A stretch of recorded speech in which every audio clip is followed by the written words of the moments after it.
welcome to the Megacast. I'm Tyler Keefe in the studios of our flagship station, Civic Center TV and 89.3 Lakes FM. In addition, today, as always, we're also on the radio on 88.1 WBFH, The Biff, that a service of the Bloomfield Hills School District. Civic Center TV is on Comcast Channel 15 and AT&T Channel 99. We're also joined on those same channels in the Birmingham-Bloomfield area by Birmingham Area Municipal Access, or BAMA, and in the Southfield area on City Cable 15 of Southfield. In Waterford, you can join us on the Media Network of Waterford on Channel 10 on your cable TV provider in the city of Waterford. And, of course, join us online in a number of different places. Today, all goes well and nobody unplugs anything over there in Silicon Valley. You'll be able to join us on Civic Center TV Facebook page and Lakes FM's Facebook pages, Civic Center TV 15 and Lakes FM there on Facebook.com. And then if that does happen, if it goes down once again today because some intern makes a boo-boo, you can always join us on our website that's always up and running and nobody unplugs anytime at civiccentertv.com. Click on our Watch Live link at the top of our homepage on your computer web browser and in the left margin on our drop-down menu on your mobile phone if you're viewing us on any browser on civiccentertv.com. And then on civiccentertv.com/megacast, you can learn more about all of our partnering television, radio, and other media outlets. We're on TV on a number of different stations in the Oakland County area. Same thing with radio on Lakes FM and on the Biff. Online, we're on our website, and we're also on My Michigan TV. You can learn more about them at mymytv.com. That is mymitv.com. It is Michigan's streaming network. You can subscribe for free, view their live programming 24 hours a day, 7 days a week, as well as on-demand programming. And find out more on their website about where you can download the My Michigan TV app on the iOS App Store, on the Android App Store, Amazon Fire TV, Samsung TV, Apple TV, Roku TV, and more. Again, that is MYMITV or mymytv.com. And if you don't want to remember all of that, you can just go to our website at civiccentertv.com/megacast or click on the Megacast link and find all the information you need to know about every single one of our partnering television, radio, and web outlets. Find out more about their regular programming that they do in the other 22 hours of each day that we're not here throughout the regular week. And also you can talk to us as well. Submit ideas for interesting things happening in your community that you think we should be talking to people about, that we should reach out if there's someone interesting that's doing a great project or has a unique business in your community that we haven't spoken to. Go ahead and fill out that form on our website at civiccentertv.com/megacast, and we'll go ahead and reach out to them about coming on the show that we broadcast here live every day, Monday through Friday, from 10 a.m. until 12 noon. And then right next door to our Megacast page is our coronavirus page at civiccentertv.com/coronavirus. Here's where you're going to find all the information that you need to know on COVID-19 directly from reliable resources at the federal, state, and local level. These are medical experts. These are epidemiologists. These are other scientists that have been researching the vaccines, the novel coronavirus, testing, community spread, prevention tactics, and more to help prevent the spread of COVID-19 in our communities, slow down the spread of COVID-19's Delta variant and other variants, and eventually, maybe, what a concept, get us out of this pandemic. We also need to have some cooperation and understanding and people to be knowledgeable about COVID-19 as well. And in order to collect that knowledge, not do your own research, you're collecting knowledge because these people are researching, you are just finding information. Go to these different resources that we have for you for reliable, accurate, factual information by scientists, by medical experts, people that know this stuff and what it means. They can decode the research and lead you in the direction of what it means when you're reading a study, what it means when they say novel coronavirus, what they mean by a variant of COVID-19, why the Delta variant is so much stronger than the B.1.1.7 variant, the UK variant, or than the novel coronavirus that we first discovered late in 2019 and first affected the state of Michigan here and became a global pandemic in March of 2020. Learn all about why that's the case and why these vaccines that came out so quickly are so effective and safe in regards to preventing COVID-19 severe cases. They don't prevent all cases. They won't stop you necessarily from getting COVID-19. So that brings up the question, Why are they useful? Because they prevent you from being hospitalized or dying in most cases. And that is all explained to you from these resources from the Centers for Disease Control and Prevention, the State of Michigan's Health and Human Services Department, and the Oakland County Health Division. And if you're living in Oakland County and you click on our Oakland County page, it takes you directly to their COVID-19 response informational page, where you can get in contact with the Nurse on Call hotline to schedule tests, to schedule vaccination appointments. If you're within the eligibility groups, either by age or due to other compromisation situations, you can go and contact them about getting getting a booster shot scheduled for yourself, and learn more about other resources about COVID-19 and about the vaccines from OaklandCountyVaccine.com, which connects directly from that page that we connect you to on our page at CivicCenterTV.com/coronavirus. In addition to all of that, we have our top headlines each and every day that we post on CivicCenterTV.com/coronavirus before our live shows. And today, President Biden is scheduled to pitch an infrastructure bill, the Build Back Better plan, during his trip to Howell. President Biden will head to the heart of the historically conservative Livingston County this week in an effort to turn up support for a bipartisan infrastructure plan and other legislative priorities currently stalled in Congress. The trip on Tuesday afternoon to Howell is part of a broader national strategy to promote a $1 trillion infrastructure bill and a bigger quote-unquote Build Back Better plan. It's a sweeping agenda aimed at spending potentially trillions of dollars over the next decade to expand child care tax credits, boost Medicare and Medicaid benefits, cut prescription costs, and much more, while increasing taxes on the wealthiest citizens. In a quote from the White House Press Secretary Jen Psaki, she said, quote, "He wants to go out there and talk about the components and the pieces of the bills that will make people's lives better, even as we're having very important conversations about the legislative logistics here," she said in a briefing on Monday. Biden's broader spending plan has so far faced opposition from both the left and the right. Republicans aren't necessarily needed to pass the bill, but are attempting to tie in fraught debt limit deals in order to pass it. Some progressives believe that Democratic leaders may be too willing to restrict Biden's broader spending proposal, and some centrists are worried about the plan's overall costs. Last week, progressives successfully delayed a vote on the infrastructure measure, which would bring billions of funding to Michigan, insisting that a deal be struck first on the larger plan among House Democrats and with enough support in the Senate to get it passed. Senators Kyrsten Sinema of Arizona and Joe Manchin of West Virginia, both Democrats, allegedly have so far balked at the proposed $3.5 trillion price tag of that wider legislation. Both are needed to get any such measure passed in the House and in the Senate with their simple majorities. Michigan's Democratic delegation is also split. U.S. Senators Debbie Stabenow and Gary Peters are reliable Democratic votes, as are many of the 7 Democratic members of the House. But U.S. Representative Rashida Tlaib from Detroit, a Democrat, as well as Andy Levin, a representative who's also a Democrat from Bloomfield Township, have said they won't back the infrastructure bill unless the larger quote-unquote Build Back Better effort is successful. In a quote from Rashida Tlaib that she tweeted on September 28th, she said, quote, "Let me be clear. Bringing the so-called bipartisan infrastructure plan to a vote without the hashtag Build Back Better Act at the same time is a betrayal. We will hold the line and vote it down," and closed quote. This is not she also said, "This is not the time for half measures or to go back on our promises," and closed quote.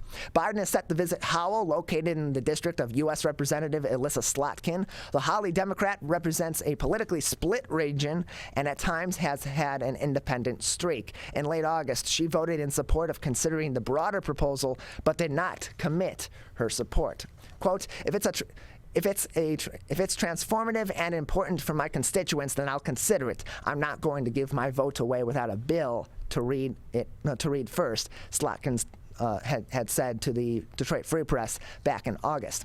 Representative Slotkin does support the infrastructure bill, and she said that in a news release after the vote. Quote, "It's critical to see Speaker of the House Nancy Pelosi commit to holding the final vote on this bill no later than September 27th. Last Friday, after the House missed that September 27th deadline and another on September 30th, Biden visited House Democrats, urging them to stick together on both the infrastructure bill and the Build Back Better agenda. But he also warned progressives that Sinema and Manchin are unlikely to accept any proposal that costs more than $2 trillion. Tuesday's event in Howell is part of the continuing effort it's part of that continuing promise to get something passed while also painting Republicans as obstructionists. Senate Republicans have already blocked 2 attempts to raise or suspend the debt ceiling. Treasury Secretary Janet Yellen has said that if the debt ceiling isn't increased by October 18th, the government may no longer be able to pay its bills, which would throw global markets into turmoil. Howell is the seat of typically conservative Livingston County, while Representative Slotkin represents the area. The area's state legislatures are among the most conservative in all of the state of Michigan. Some advocated for overturning the 2020 election results and are pushing legislation to ban teaching critical race theory in schools. The Livingston County Republican Party and other conservative protesters are planning a protest in Howell at roughly the same time as the president's visit.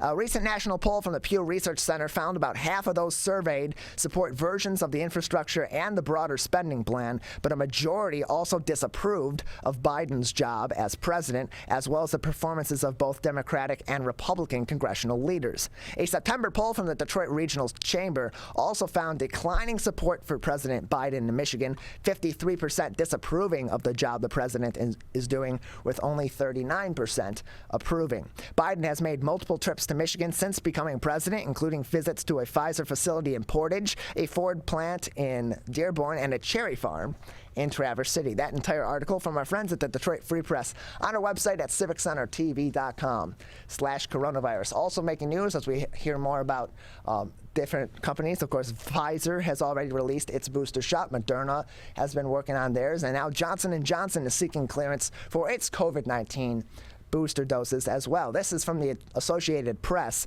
via the Detroit News. Johnson & Johnson asked the FDA on Tuesday to allow extra shots of its COVID vaccine as the U.S. government moves toward expanding its booster campaign to millions more vaccinated Americans. Johnson & Johnson said it filed a request with the Food and Drug Administration to authorize boosters for people who previously received the company's one-shot vaccine. While the company said it submitted data on several different booster intervals ranging from 2 to 6 months, it did not formally recommend one of those to regulators. Last month, the FDA authorized booster shots of Pfizer's vaccine for older Americans and other groups with heightened vulnerability to COVID-19. It's part of a sweeping effort by the Biden administration to shore up protection amid the Delta variant and potential waning vaccine immunity. Government advisors backed the Pfizer shots, but they also worried about creating confusion for tens of millions of Americans who received the Moderna and the Johnson & Johnson shots. U.S. officials do not recommend mixing and matching of different vaccine brands. Speak to your local health officials and your primary care provider before making any such decisions with your vaccination efforts. The FDA is convening its outside panel of advisors next week to review booster data from both Johnson & Johnson and Moderna. It's the first step in a review process that also includes sign-off from the leadership of both the FDA and the Centers for Disease Control and Prevention, or CDC. If both agencies give the go-ahead, Americans could begin getting Johnson & Johnson and or Moderna boosters later this month. Johnson & Johnson previously released data suggesting its vaccine remains highly effective against COVID-19 at least 5 months after vaccination, demonstrating 81% effectiveness against hospitalizations in the United States. The timing of the J&J filing was unusual, given the FDA has already scheduled its meetings on the company's data. Companies normally submit their requests well in advance of meeting announcements. A J&J executive said the company has been working with the FDA on the review. In a quote from Johnson & Johnson's Dr. Mathai Mammon, head of research at J&J's Janssen unit, he said, quote, "Both J&J and the FDA have a sense of urgency because it's COVID and we want good data out there converted into action as soon as possible." The vaccine from the New Brunswick, New Jersey company was considered an important tool in fighting the pandemic before it because it only requires one shot. But its rollout was hurt by a series of troubles, including manufacturing problems at a Baltimore factory that forced Johnson & Johnson to import millions of doses from overseas. Additionally, regulators have added warnings of severe rare side effects to the shot, including a blood clot disorder and a neurological reaction called Guillain-Barré syndrome. In both cases, regulators decided the benefits of the shot still outweighed those uncommon and very rare risks. Rival drug makers Pfizer and Moderna have provided the vast majority of U.S. COVID vaccines. More than 170 Americans have been fully vaccinated with the company's 2-dose shots, while less than 15 million have been fully vaccinated with Johnson & Johnson's 1-dose vaccine in the United States. And so more booster shots being considered by the FDA and by the CDC for release, as well as to wider categories of people than those 65 and up, and in immunocompromised or other vulnerable populations as well. And as that happens, growing concerns in our schools. This from Bridge, Michigan magazine, as COVID outbreaks in Michigan schools have already been 8 times higher than in the last year. 1 month into the school year, there are more than 8 times more COVID cases connected to outbreaks among students and staff in Michigan schools than at the same point last year. And that's a conservative estimate, given that the state recently narrowed the definition of what constitutes an outbreak. Of course, that most heavily featured changing the definition of an outbreak from 2 related cases to 3 related cases. Experts attribute the rise to more students in classrooms this fall and a lack of mask mandates across many districts and counties. And the more transmissible Delta variant of COVID-19 is also playing a role. According to data released on Monday, as of September 30th, there were 2,491 confirmed coronavirus cases connected to new and ongoing outbreaks in Michigan's K-12 and pre-K centers. By comparison, there were only 296 new and ongoing cases connected to school outbreaks as of October 1, 2020.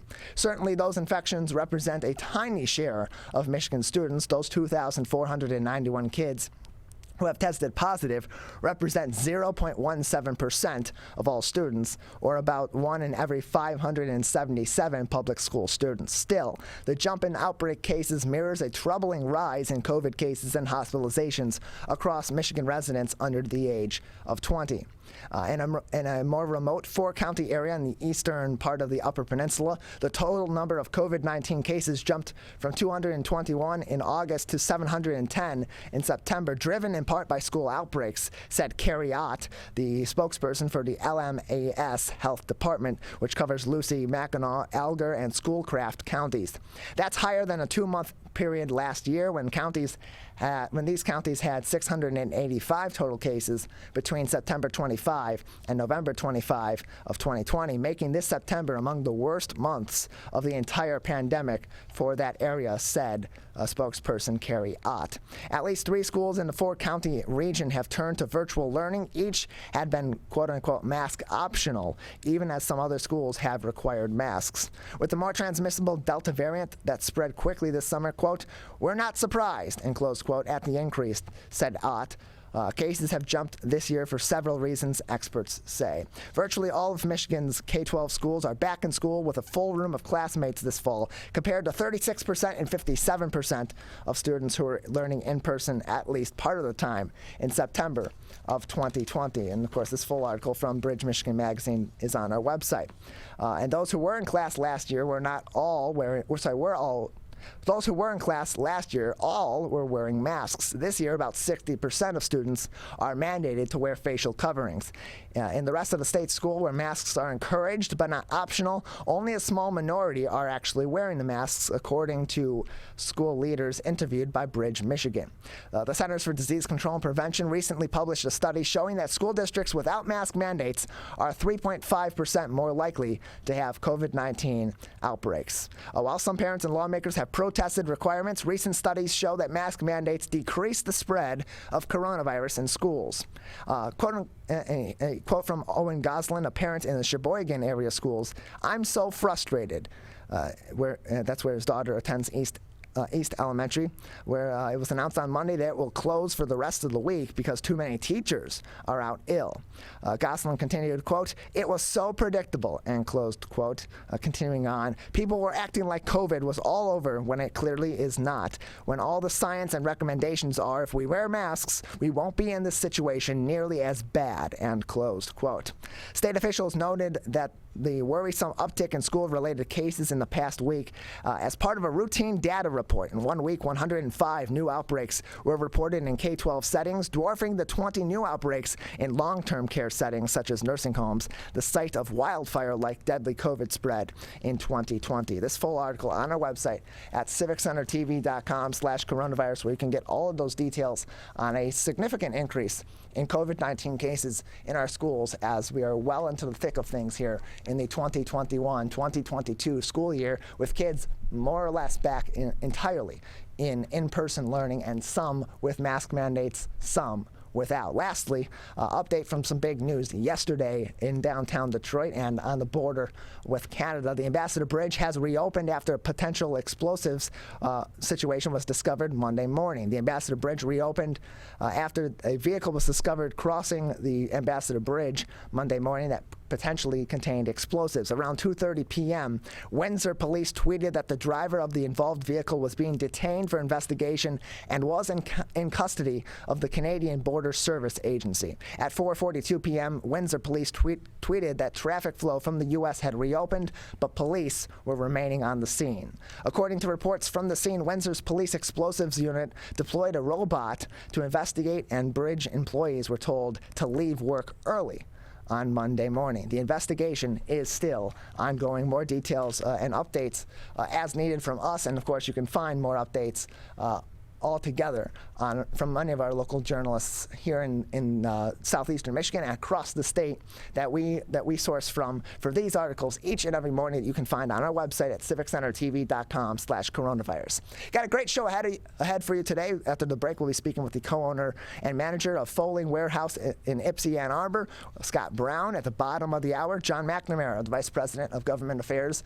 from the Michigan Restaurant and Lodging Association, will join us. We'll kick off the second hour of the show with Keith and Melanie Libra, the owners of Time Blaster Toys. Finish off the show then later on with Ansar Khan, Red Wings beat writer for MLive Media Group, and Suzanne Levine will cap off the show with us, the executive director of the Greater West Bloomfield Chamber of Commerce. That's all coming up next. You're watching and listening to the Megacast. Whether you're the city, the county, or the Huron River Watershed Council. As partners working together to protect our water resources, we agree. Pet waste is the source of harmful bacteria in the Huron River. When it's left on the ground, it can wash into the storm drains. These lead directly to our streams. No filters, no treatment. Here's one thing we know that can help keep our water clean. Pick up pet waste and trash it. Pick up pet waste and trash it. So pick up pet waste and trash it. There's one water, and it's ours to protect.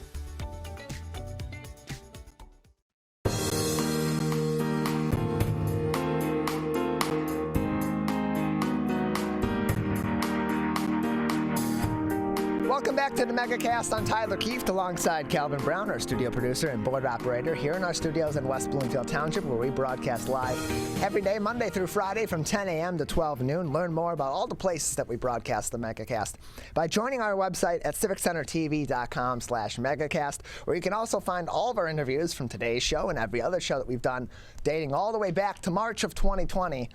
By clicking on our Watch Full Interviews link or our Watch Full Episodes link. Both there, of course, as I said, on our website, civiccentertv.com/megacast. Now, for those of you looking for fun activities, want to combine some of your favorite sports, whether it be football, whether it be bowling, maybe both of them at the same time, we have a great place that you can go, and that is the Fowling Warehouse of Ypsi-Ann, Arbor. We're pleased to be joined by its co-owner, Scott Brown, with us now on the Megacast. Scott, thanks for being with us today. How you doing, Tyler? I'm doing great. Doing all right. Thanks for being with us. And then just a point of clarification for those that are tuning in. Scott is the father of our studio producer and board operator, Calvin Brown. We should let you know that. Scott, go ahead and tell us a little bit about the Fowling Warehouse. Well, Fowling, for people who aren't aware of it, is a rather new sport. It started in year 2000 or so. It was invented down in Indianapolis. At the tailgate for the Indianapolis 500, and a bunch of people who are there. They go down and they tailgate before the race. They camp and everything. And there's a group from Detroit that tried to put together the greatest lawn games ever. And so this year they decided they were going to build a bowling alley back in 2000. And they brought bowls and bowling balls in the big long alley, and they tried rolling balls down. And it quickly was determined that the backstop was mighty deficient. They got an F on that. So they put the whole thing away, and somebody started throwing a football around, hit some bowling pins, and it came to them, the new sport of Fowling. So it's rather simple. You take a football and you throw it at 10 bowling pins, which are just as far away as they would be in a lane. And if you are the first team between two going back and forth to knock down all 10 pins, you win. And it's that simple. There's a couple extra little rules, but for the most part, it's just throwing a football at some bowling pins, and oh yeah, there's a bar attached to it. So you can have a nice beverage to cool yourself down. So yeah, it's a really nice activity for groups of friends or coworkers to do some bonding and some mixing and mingling and have a fun time and play a game that's something that anybody can play, regardless of which sports or activities that they prefer. It's something that anybody can pick up and have a fun time playing. And it's a casual game, but it can also be very competitive as well. But yeah, but what's interesting about Fowling is that, and Calvin was talking to me about this yesterday, is that some places cannot call their similar activities Fowling. Is there any sort of regulation that goes into whether or not you can call something Fowling or have to go by some alternative name that's essentially the same thing? Well, I mean, if you're playing Fowling in the backyard, it's Fowling. That's fine. But the only place you can play Fowling in a professional setting is at the Fowling warehouse. If it's someplace else, then it's an imposter. So they've got some other weird rules that make it a little bit different than what real Fowling is. And, we can come to our place and play in leagues and have the AFA, there's an American Fowling Association sanction your games, and you can play in a singles league, you can play in a doubles league, and Calvin and I participated in the Color League, which is a 3-person team. And I gotta tell you, Fowling, the family around Fowling, and that's why I'm into it, is very close. You go there and you get kind of hooked on the game, and you meet other people who play it. And that seems like what you really want to do. And that's how I got involved in the Fowling warehouse, was we went there and played it and got hooked and made friends with a lot of people. And a lot of those people are my investors in the brand new Fowling warehouse at Ypsi-Ann, Arbor. There is one down in Hamtramck. That's the original Fowling warehouse. We're joined by Scott Brown. He's the co-owner and the manager of the Fowling warehouse of Ypsi-Ann, Arbor, joining us today on the Megacast. Now, my notes are saying, Scott, that your location, your franchise in Ypsi-Ann, Arbor is currently under construction. Is that the case? When do you believe that it will be open for business and people will have another location to play the official game of Fowling in Michigan? There you are. I'm going to give you an evasive answer. I'm going to say fall. But fall extends all the way to December 21st. We'll be open well before that. It's been interesting with COVID and supply chain issues. We've had a number of grand opening dates in mind, and every time we get one set solid, it gets moved back. This time, did you know that when they build a walk-in cooler that you put all your beer in, that in between the two walls there's foam, and they stopped making that foam during the COVID breakout. And so everybody who has a walk-in cooler on order like we do, even though we've paid for it, we still have to wait, instead of 3 or 4 weeks, 19 weeks. And things like that have happened with wood, where suddenly the price of wood tripled and then it didn't, so we've been, going through a little bit of we've had to be very nimble in how we put the thing together. Yeah, a lot of businesses, especially ones that are starting fresh during the pandemic, and especially in recent months as things have started to reopen and people are trying to catch up from things that they may have missed or gotten behind the 8 ball on for a number of different circumstances under their control and not under their control during the pandemic. The supply chain issues have certainly played a key role in that. We're joined by Scott Brown. He's the co-owner and the manager of the Fowling warehouse of Ypsi-Ann, Arbor, which will be the second location of the Fowling warehouse, the home of the original football bowling game, bowling pin game here in the state of Michigan. That will be opening in fall. And you said right around December 21st, about that time, time, it should be open and ready to go. So that's a great thing for people to keep in mind as they're planning their holiday parties with their businesses and with their Actually, friends as well. I'll give you a correction. There are announced. This will be the 6th Fowling warehouse open, because there's one in Grand Rapids, there's one down in Cincinnati, there's one in Atlanta, and one in Indianapolis as well. So they'll be popping up across the nation, but we should be really proud to have one right here in our area. Yeah, having one that's local here, and having it be the official game, knowing you're going exactly to the source of this great innovation in a couple of different sports and activities is something that's definitely exciting for the Ann Arbor and Ypsi area and for southeastern Michigan. So that's something to be excited about coming up. We're joined by Scott Brown, the co-owner and the manager of the Fowling warehouse of Ypsi-Ann Arbor, but you're also a trustee on the board of the Royal Oak Schools Foundation, which has its upcoming farmers market hall coming up. Care to tell us a little bit about what that event's like? Yeah, it's a really cool thing that we ended up doing back in 2020 when the pandemic hit. We realized quickly that the farmers market was in peril right here in Royal Oak, and not only that, there was a bunch of people that loved to get fresh vegetables at the farmers market, but they didn't feel comfortable going, or the market was closed because of COVID. So we made arrangement with some of the farmers there, and we put together a bag of vegetables, produce for you. Could be fruit in there too. And you pay $22. We bring it to your door. We drop it off. And because we're buying in bulk, we get a little bit of a break. And we're able to take that extra money and use it to help the schools, the students, and the teachers of Royal Oak Schools District. So that was the plan. It grew and grew and grew and grew all last year until we were getting 70 to 100 orders a week. So we decided to keep it up this year.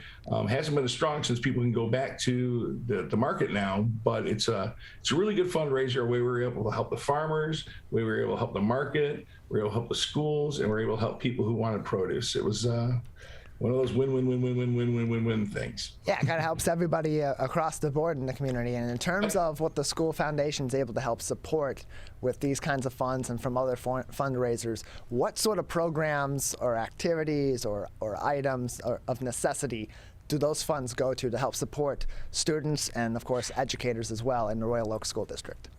Well, what we did this year is we put together a literacy project where every student in the school, based on their age or grade, was given a number of books in a book bag for summer reading. And so we distributed those. We were also planning on having those small libraries where people can go and trade books, but COVID kind of killed that off. We have in the past updated the auditoriums at Royal Oak High School, the Kimball Auditorium there. At Royal Oak Middle School, we took care of the Don Darrow Auditorium there. And these are big projects and hundreds of thousands of dollars that we were able to raise and then use to help the schools directly. We also put on an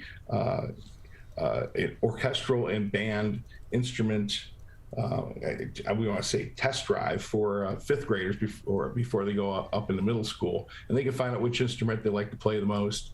And we help fund that for them too. It's a jump start for young musicians. So it goes across the board. We are at Arts Beats and Eats every year doing fundraising there for the students in the performing arts program in Royal Oak. It's a very active group of people that are very dedicated to making sure things go better for the schools, because funding is difficult in the school building, and we want to try to fill in that gap for them.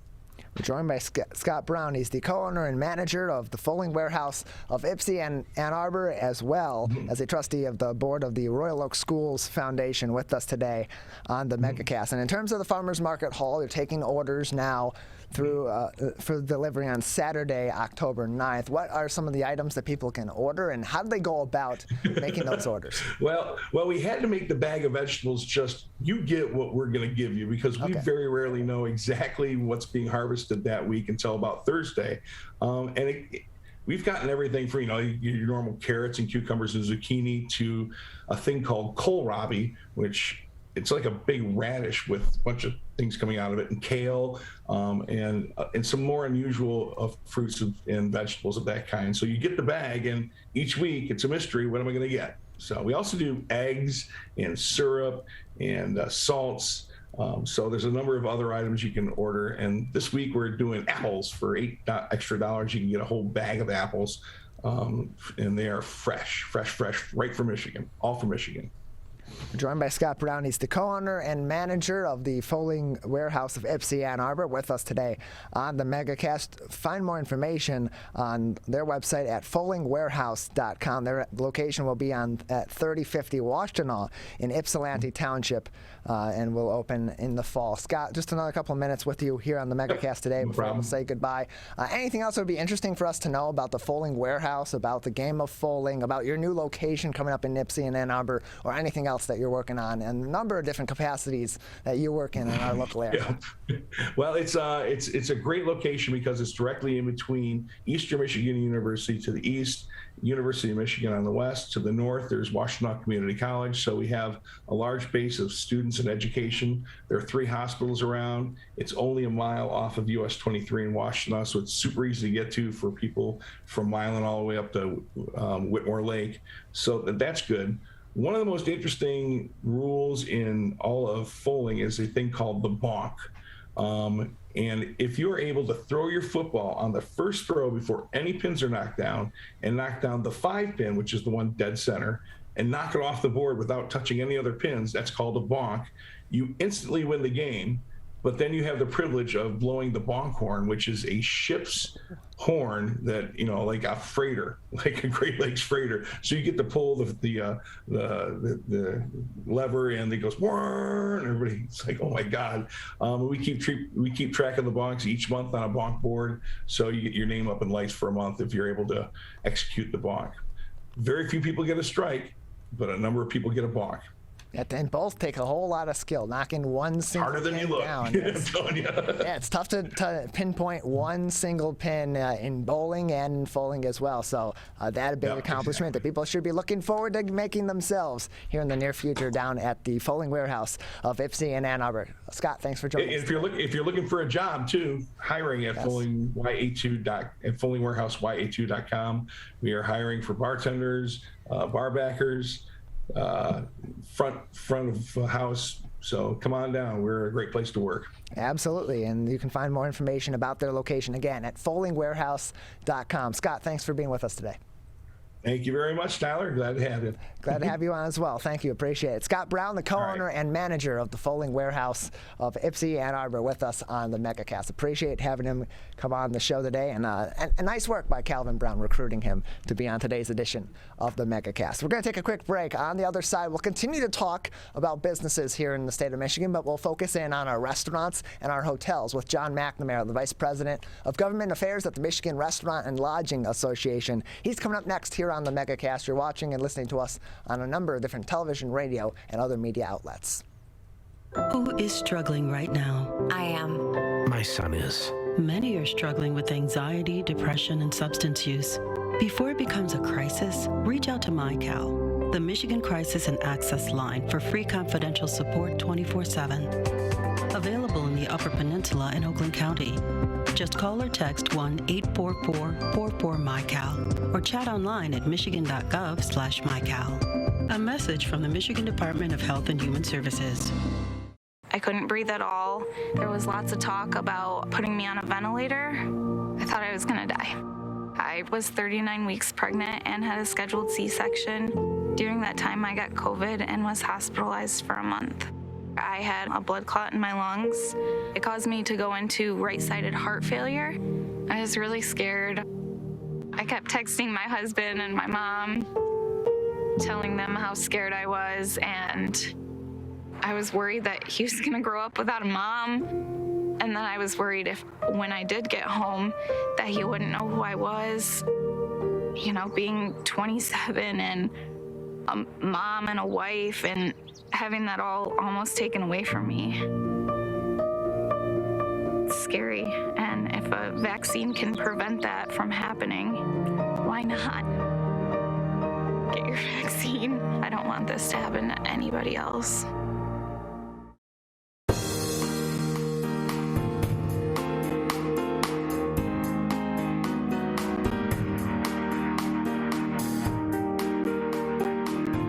Recent data is showing that the unemployment rate is continually going down here in the state of Michigan.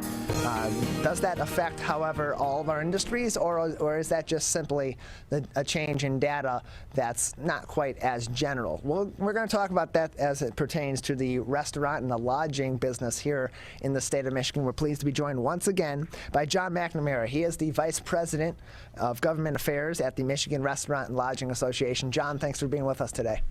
Thanks for having me. So, as I said, the unemployment numbers in Michigan are continually going down. Those numbers have been consistently reducing over in the recent weeks and months. Is that showing up in on the front lines of employment in the restaurant and lodging business here in the state of Michigan, or is there still a significant staffing crisis that is affecting these businesses? Unfortunately, there's still a significant staffing crisis that's facing this industry. And in August, the U.S. economy added roughly 235,000 jobs. The restaurant industry and lodging industry lost 41,000 jobs alone in August. So unfortunately, people are getting out there and going to work, which is great. But unfortunately, they're choosing still not to enter or re-enter the hospitality sector. And at this moment in time, how is that continuing to affect these businesses? Because earlier on in the pandemic, even the most recent weeks and months, it's resulted in varying open and close times. It's been resulting in longer shifts or sharing of shifts between various staff members. It's resulted in certain parts of the menu or certain amenities to some of these businesses simply not being available. Is that about par for the course still right now, or are there further changes and reductions that may be coming in the future in this business if this staffing crisis is not properly mitigated? That's par for the course. And as of August, 80% of operators in Michigan are removing some type of segment. So that could be only serving breakfast on the weekends, or that could be, we're going to be open Sunday for lunch, be closed Monday and open Tuesday. 81% of hotels are simply not filling rooms because they don't have the person power to turn that room over. So people are being forced to turn away business simply because they don't have the staff to do this. And, you have a lot of owner-operators right now who are, it could be checking IDs at the door, or who are working behind the bar, or who are working and have been working side by side with their staff, but, also do have businesses to run. So it's a stress on everyone right now. After the second shutdown, 20% of the workforce has simply disappeared. And if they come back, still remains to be seen. We're joined by John McNamara, the Vice President of Government Affairs at the Michigan Restaurant and Lodging Association. And John, that's on the restaurant front. What about our hotels and our lodging industry? Are they seeing similar issues to that of our restaurants, and how are those maybe similar issues affecting our hotels? Yep, they're seeing similar issues. I was in Battle Creek last night for some meetings and stayed at the hotel, and they were letting everyone know at Firekeepers Casino that, your room simply was not going to be cleaned, which is fine. That's what they're dealing with right now. But you're also seeing, if you're there for a couple days, they'll probably clean it once, but then you're seeing reduced hours. Across the hotel. There were a few gentlemen next to me who were looking for food around 11 o'clock, and they said, you've got one option, which is upstairs. But even places that are open 24 hours a day are especially hard hit right now with the ability to have staff. So what are these businesses then doing to try to continue to attract staff? Because they've provided incentives, signing bonuses, whether that be progressive signing bonuses after a certain period of time that they stay in these jobs, or just initial signing bonuses to get people in the door. If those aren't working, what else is being attempted, at least, by these businesses? So you're seeing increased wages. 95% of operators have increased wages in 2021. Half of that 95% have increased over 10%. You're seeing things like 401k, like health benefits, sick leave, tuition assistance, life insurance. They're trying anything and everything they can to get people back out. I just think that right now, and probably through the end of this year, this is going to be a struggle.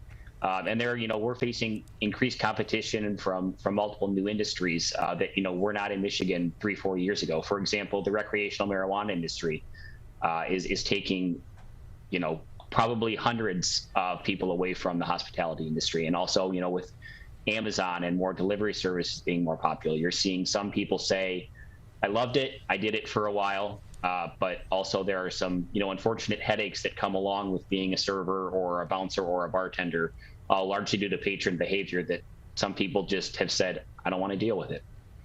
We're joined by John McNamara. He is the Vice President of Government Affairs at the Michigan Restaurant and Lodging Association. And John, looking forward to the future, but these staffing issues continuing to take a toll on Michigan's restaurants and on Michigan's hotels, and they're not seeming to be any optimistic outlook for the near future in resolving these issues. Where does the industry go? What's the forecast looking like in the coming months and in the coming year, even if they're not able to address this staffing issue?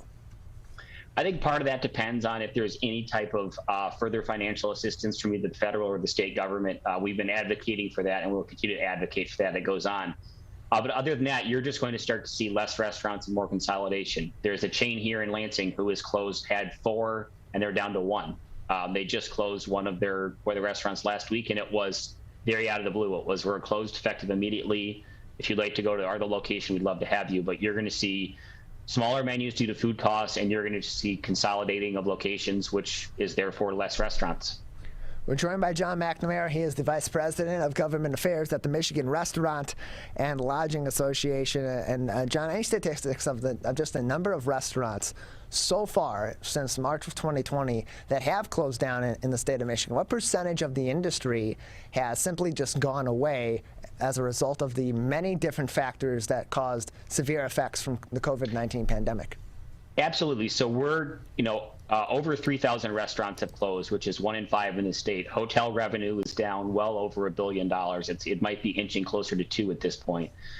And I was up in the UP for work just 2 weekends ago, and driving along US 2, you saw multiple, sort of roadside hotels that simply just were not open. So I think data will continue to come out on that, but even your larger properties are on the hotel side are absolutely feeling the lack of business travel and then the limited leisure travel. So this industry is far, far, far from out of the woods. It's going to require further assistance. If not, I think that even what happened last year, it could get worse than that.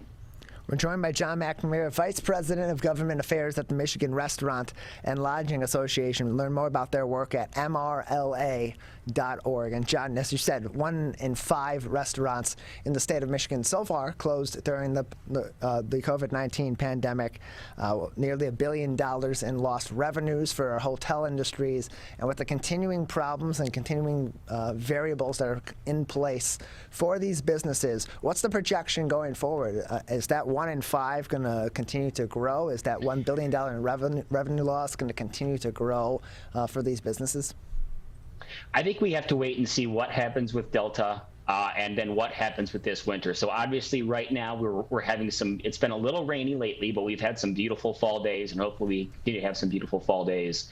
And people continue to be outside and eat outside, even if it gets a little bit colder. Now, when we head into the winter, and outdoor dining is not as much of an option, it could get really bad again, and you likely will see another round of closures into late fall, into the winter. But we're hopeful that when 2022 comes, and hopefully at that point, COVID really is something we talk about and something we're mindful of, but hopefully it is a more of a distant memory, then I think you start to see a recovery come back. But the tail end of 2021 is going to be rocky. We're joined by John McNamara, the Vice President of Government Affairs at the Michigan Restaurant and Lodging Association. John, in your position as the Vice President of Government Affairs, what is the Michigan Restaurant and Lodging Association doing in terms of calling on the government for more assistance potentially for these businesses? Is more relief needed to help bolster this industry, or at least keep it alive long enough to see the end of this pandemic or the beginning of the end of this pandemic and make some sort of a comeback to normalcy? Absolutely. So we're continuing to work with our partners in Washington, D.C. at the National Restaurant Association on a federal package, but also, Michigan is sitting on billions of dollars from federal relief that is there to be spent. We had a Capitol Day here in Lansing on the 15th of this month and did a presentation to a joint committee of the House Economic Tourism Committee along with the Michigan Senate, on the state of the industry, and just showed the legislature that, while summer was good for some, this industry is still going to need a lot of help. And we're talking things like a Michigan-specific restaurant recovery program, an event incentive like they did in the state of Colorado, so money for HVAC, but then most importantly, money for training for current workforce, and then to help build back and train the next generation of workforce and leaders in this industry. So in terms of staffing, in terms of filling staffing positions let's start with the restaurant industry. What is needed? Is it just general staff workers, servers and cooks and so on? Is it management? Is it across the board? It's across the board. It's everything from a host to a hostess, which is a lot of people's first job, up to server, bartender, barback, someone to boss, line cook, chef, manager, general manager, across the board. It is not, unfortunately, it's not just one specific type, which is why, we want to focus so much on training and helping, even at the high school and community college level, of showing people that you can have a very good career in this industry, working your way up and progressing. But we have to find those people, we have to train them, and they need to walk into the restaurant ready day one to be able to tackle multiple tasks. We're joined by John McNamara. He is the Vice President of Government Affairs at the Michigan Restaurant and Lodging Association, joining us today on the Megacast. And what about the hotel industry? Same situation, or are there differences there?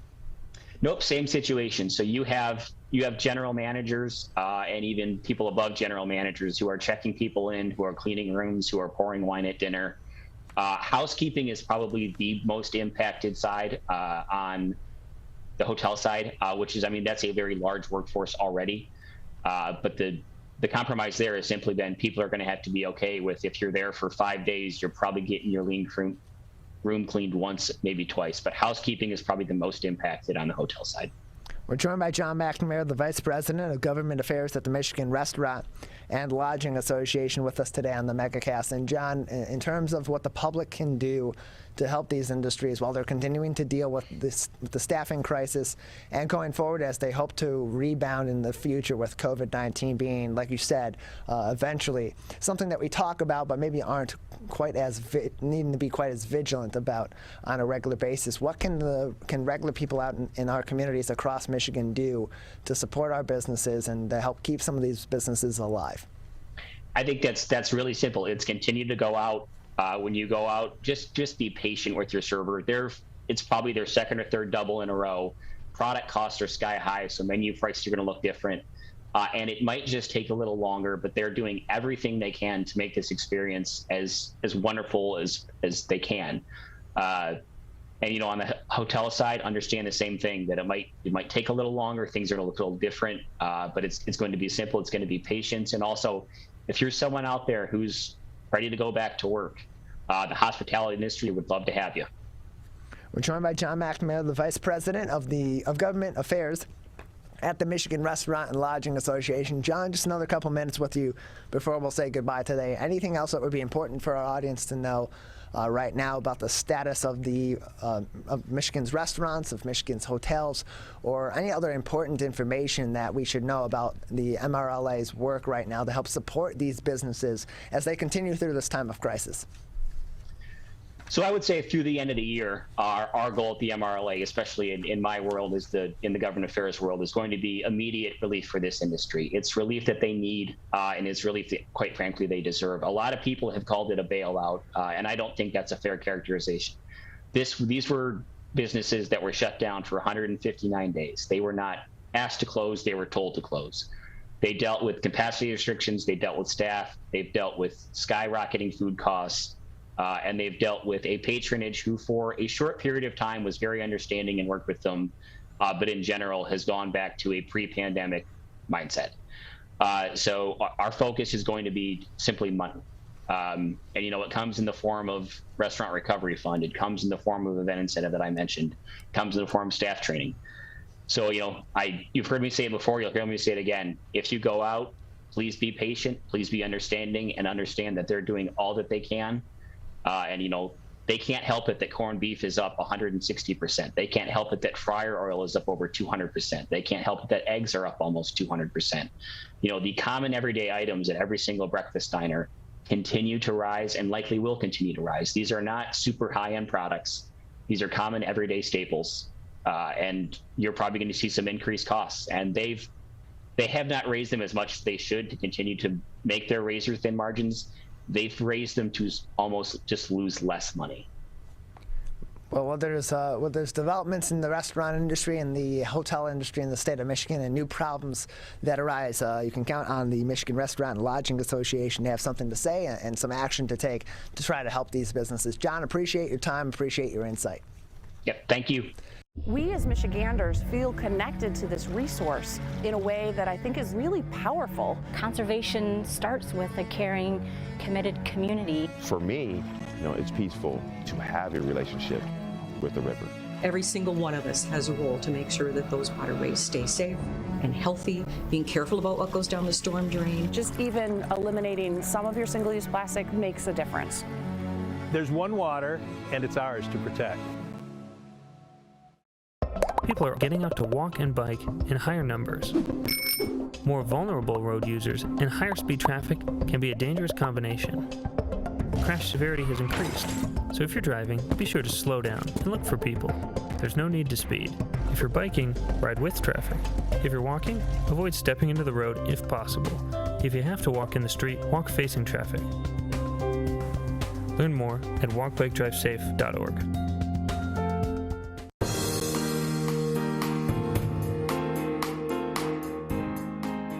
Well, from Pokemon to Polly Pocket, this Westland business is taking your love of games and entertainment back to the 90s, 80s, and other decades as well. We're pleased to be joined by Keith and Melanie Libra. They are the owners of Time Blaster Toys in Westland. They're with us now on the Megacast. Thanks for being with us today.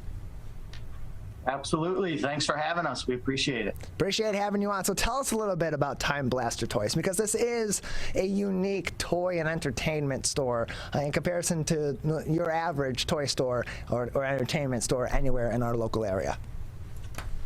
Yeah, absolutely. I mean, I guess the goal is when you walk in that front door that you're kind of blasted back in time to when times were simpler. Maybe sometimes in the 80s or the 90s. We have vintage toys, we have modern toys, things that you maybe necessarily haven't seen in a long time. When you come into our store, you're going to see it. It's going to bring back a good memory of when you were young. So where did the idea for this store come about? Because it's truly unique and it's very different from the average toy store or entertainment store. Yeah, well, I mean, I've been selling toys online for about 8 years now, and it just kind of started with the things that I was interested in, which was wrestling toys or superheroes or Teenage Mutant Ninja Turtles. And over the last 8 years, I've noticed I'm not the only person that thinks that way. There's lots of people that grew up in the 80s and 90s that want to reconnect with the things they had when they were young. And I mean, there's a whole community of people online on Instagram and Twitter that think the same way. And it got to the point where our house was pretty much overrun with toys.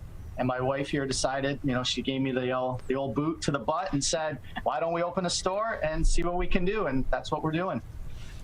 We're joined by Keith and Melanie Libra. They are the owners of Time Blaster Toys in Westland. They are open Wednesday through Sunday. Wednesday and Thursday, their hours are 11 a.m. to 6 p.m. Friday through Sunday, 11 a.m. Friday and Saturday, 11 a.m. to 7 p.m. And then Sunday, again, it's 11 a.m. to 6 p.m. Closed on Mondays and Tuesdays. They're located on Joy Road in Westland, Michigan. And they join us today on the Megacast. So what are some of the favorite classic toys and classic forms of entertainment that people often are seeking when they come into your store that you have available?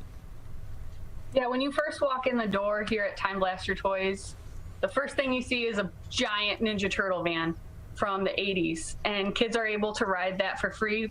And then just past that, we have our VHS wall, and people really spend time there before they even walk into the rest of the store where the items are for sale.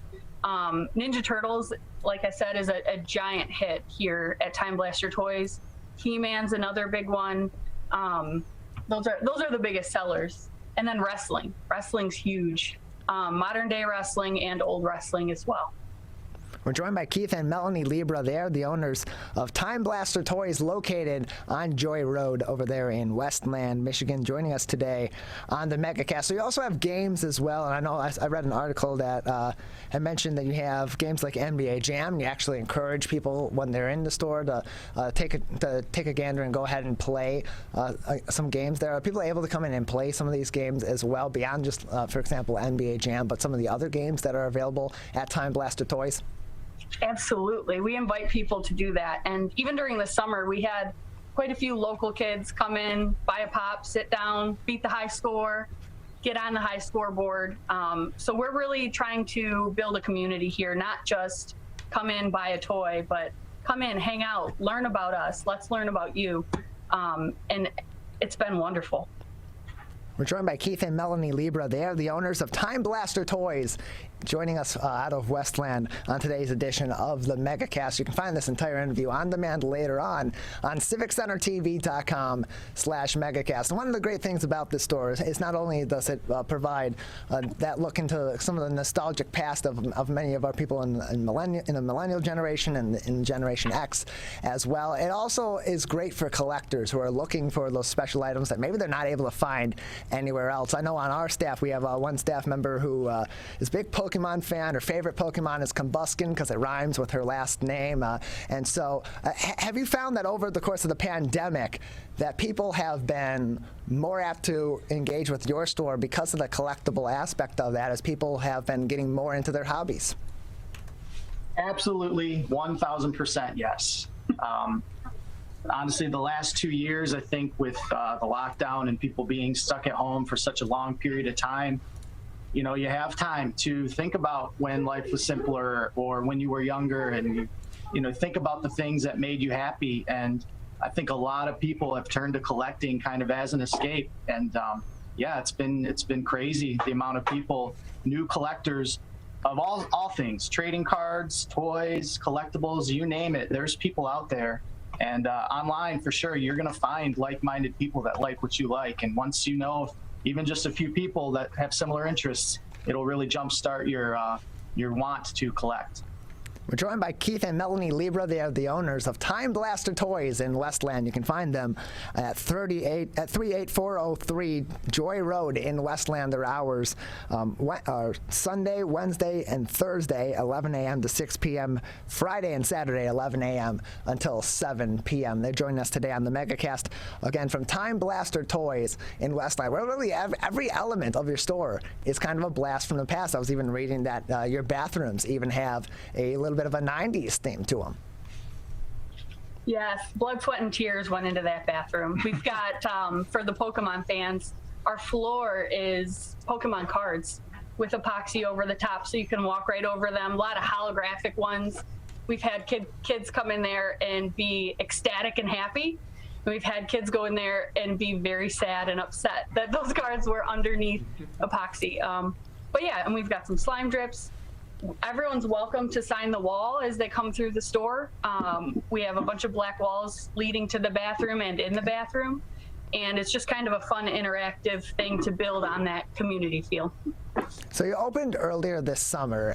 Opening any store, especially a retail store like yours during the pandemic, or something that's also so interactive during the pandemic, couldn't have been an easy feat. How are you able to manage a successful opening and then on top of that gain that momentum that new businesses really need to get off of their feet while dealing with the challenge of the COVID-19 pandemic? So to us, and you can jump in here if you want, but I feel like we knew that we were going to be okay regardless of whether we had people walk through that door or not. Because it was an eBay business and established there, this could just be an expensive office. But we knew also that we had something, and we knew that people were reminiscent of the old times and the simpler times like Keith was talking about earlier. So we just threw it all in and we said, let's see what happens. Sorry. You go ahead. I mean, with people being at home for so long, almost a year, we just had a feeling, people want to surround themselves with others and things that, remind them of the past. And we knew, there's people that want to come here, they want to talk, they want to discuss their loves, their hobbies, their passions, and we're here to talk to them about it. And there's plenty of people in here all day long. We've seen friendships formed already in the store between us and customers and customers. So it's just, it was a long time coming. People want to be around other people, and we're providing a space for that to happen. And what's great too, Keith, is that there are a lot of people, much like yourself, before you open the store, that have a lot of these collectibles and a lot of these different nostalgic pieces in their home, and they're looking to either get rid of them or they're looking to exchange them for something else. And what's great about Time Blaster Toys is that not only are you selling a lot of these products that you're able to find or that you had possessed, you also will buy and will trade products as well, correct?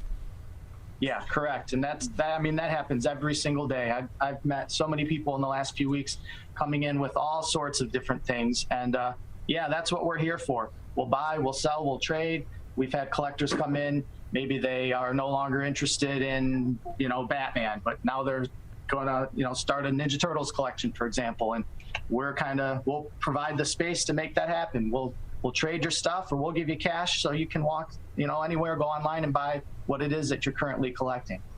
We're joined by Keith and Melanie Libra. They are the owners of Time Blaster Toys out in Westland, Michigan. You can find them on Joy Road over there in Westland, where they have a number of upcoming events, including next week, Wednesday, October 6th, from 10 until 10:30 a.m., where they will be having a Tap Mango there over at Time Blaster Toys. And on Saturday next week, from noon until 5, it's Jurassic Park is coming to Time Blaster Toys as well. Tell us a little bit about some of these upcoming events that you have, and what genres and what different themes will be featured in these events. Yeah, so the Jurassic Park event on the 9th from 12 to 5, we are going to have the gigantic Jurassic Park entrance leading right into our store. We'll also have a Jungle Explorer along with the Jurassic Park Jeep and little Triceratops rides for the kids. It's free to take pictures as much as you like. If you'd like to get into the vehicles and hear some of the different sound effects that we have a $5 Jurassic Park pass that's ready for purchase, and we'll have different blind bags and things with all sorts of really cool Jurassic Park gear. Yeah, that event's going to be a lot of fun. There's a lot of people that really love Jurassic Park, kids that love dinosaurs, and these are screen accurate vehicles. So the Jungle Explorer, the whole top of it is clear, just like in the movie. We're going to have a photographer on a ladder taking photos from the top through the roof while you're driving the vehicle. It's going to be really, really cool. I'm excited for it. Yeah, a lot of cool events that are coming up over there at Time Blaster Toys for people with a number of different interests, and for those that are looking to get into a bit of the spookier season here in October as we get closer to Halloween. The Saturday before the week, the Saturday the week before the weekend of Halloween, you're having a Beetlejuice bingo night. Just don't say Beetlejuice 3 times consecutively, and you'll be fine there as well. That is, of course, from 8 p.m. until 11 o'clock p.m. there as well. You can learn more details about that at timeblastertoys.com. We're joined by Keith and Melanie Libra. They are the owners of Time Blaster Toys with us today on the Megacast. Keith, Libra, we have just a couple more minutes with you before we'll say goodbye today. Anything else that would be interesting for our audience to know or important for our audience to be looking out for over at Time Blaster Toys? We set some things out on this table that we just kind of wanted to show everybody, types of things that we'll buy and sell. And sure. Check this bad boy out. Oh my. It's a Nintendo action set. 100% complete in working order. Beautiful. We all remember this with the gun, with the duck hunt. So we do deal with video games. Vintage and modern. We have... Is anyone else familiar with this Turbo Man doll? I'm not. Neither is Calvin now. Oh man, you guys need to go. You need to watch the movie Jingle All the Way. Oh, never mind. I'm gonna have to put that on. Okay, so now he's familiar. That's a '90s classic. Well, that just rang the bell for Calvin. I'll have to put that on my list. Jingle All the Way. There you go. There's Woody. Yes, I dressed up as Woody for Halloween in preschool. That was interesting, and my family loves to bring that up. Yeah. Yeah, good times. the old Batmobile. This is from the 1989 movie, the Tim Burton Batman movie. Very cool toy. But we've got all sorts of stuff. This is another real big popular toy from the 90s. Does he look familiar at all? He looks a little familiar, and I'm just blanking on the name. Oh, he's from a line of toys called Street Sharks. So they came out in 1995 by Mattel. Really popular. Lots of people wanting to go back and buy those and reconnect with their past through toys. And I mean, that's what we're here for. We just want everyone who walks in the door to have a good time. I love seeing parents come in, grandparents come in, and I'll talk to them and I'll say, I bet you that's not the first time you've bought that before. And they'll tell me some story of how their son really wanted that Power Rangers figure at Christmas '94, and it's just really cool. So, we're joined by Keith and Melanie Libra. They're the owners of Time Blaster Toys out in Westland. And Keith, when you showed me the Nintendo Action Set, it just kind of jogged my memory because recently I got down the YouTube rabbit hole of watching videos of people restoring classic consoles. And so I was wondering, with you having the Nintendo Action Set there, do you also have other classic consoles or maybe even restored consoles for people that might have those old games, but they got rid of the console at some point because it was broken down? Right. We have a few. We don't have video games is hard. We had a Super Nintendo complete in box, but it sold almost immediately. Video games are so popular. We have a few pieces, hoping to get more. So if any of the listeners out here have some old vintage video games they no longer want, you're more than welcome to bring them here. We'll give you a fair amount of money to purchase them and sell them to people that want them. And if you're looking for them, keep on the lookout at timeblastertoys.com and give them a call and see over time if they are able to get one of those. Maybe you'll be there right after they get one and be able to pick that up. You can find all the information on everything that they're doing, again, at Time Blaster Toys. Keith, Melanie, anything else for us today before we'll say goodbye? No, just thank you so much for having us. If you're interested in spending time in something that reminds you of your mom or grandparents' basement plus an arcade, this is the spot for you. Yep, for sure. We appreciate it. No, we really appreciate it. I mean, I guess I'd just say to all the listeners, timeblastertoys.com is our website. We're on Instagram, Twitter, Facebook. Find us. We can start up a conversation. We'll talk about anything you're interested in because we love talking about it too. Yeah, and they do have a little bit of everything over there for all different interests. We appreciate your time. Thanks, Keith. Thanks, Melanie. Thank you. Thank you. When times get dark, we can't see the help that's all around us. When you don't know where to turn, let 211 be your guiding light.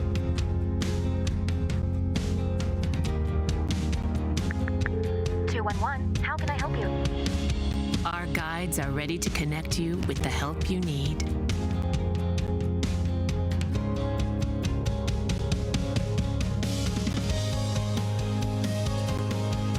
For help with food, healthcare, mental health, and other resources. Call 211 or visit 211.org. 211. Get connected, get help.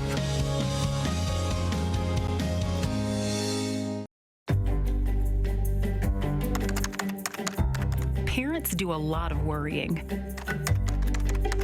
Get your kids caught up on childhood vaccines to protect them from these 14 preventable diseases, and you'll have 14 fewer things to worry about.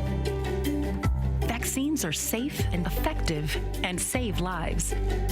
So let's get caught up on vaccines and worry about something else.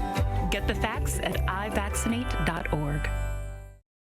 We may come from different organizations, but we work together to protect the Huron River for everyone. Most of the pollution that goes into our rivers is carried by rainwater that flows off of roads, parking lots, and rooftops. The leaves and bark of a single tree can retain a surprising amount of rainwater. Depending on its size and species, it could be 100 gallons or more. It is estimated that an urban forest can reduce annual runoff by up to 7%. Here's one thing that we know can help keep our water clean. Plant a tree. Plant a tree. Plant a tree. There's one water, and it's ours to protect.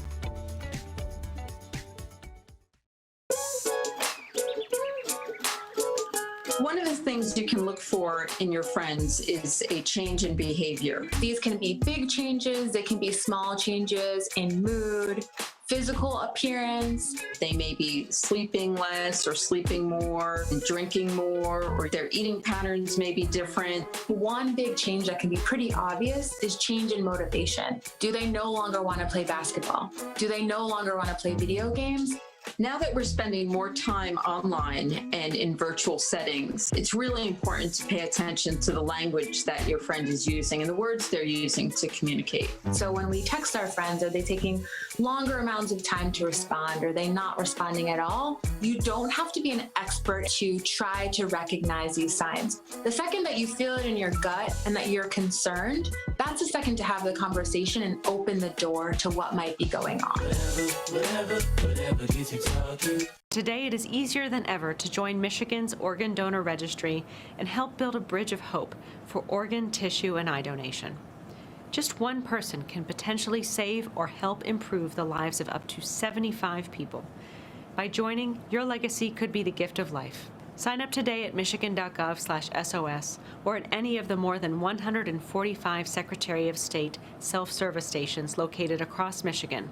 Be part of Michigan's Bridge of Hope by adding your name to the Organ Donor Registry. When times get dark, we can't see the help that's all around us. When you don't know where to turn, let 211 be your guiding light.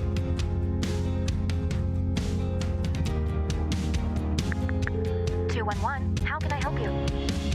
Our guides are ready to connect you with the help you need.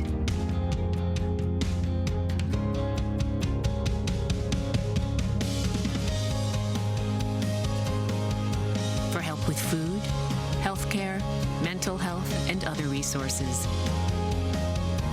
call 211 or visit 211.org. 211. Get connected, get help.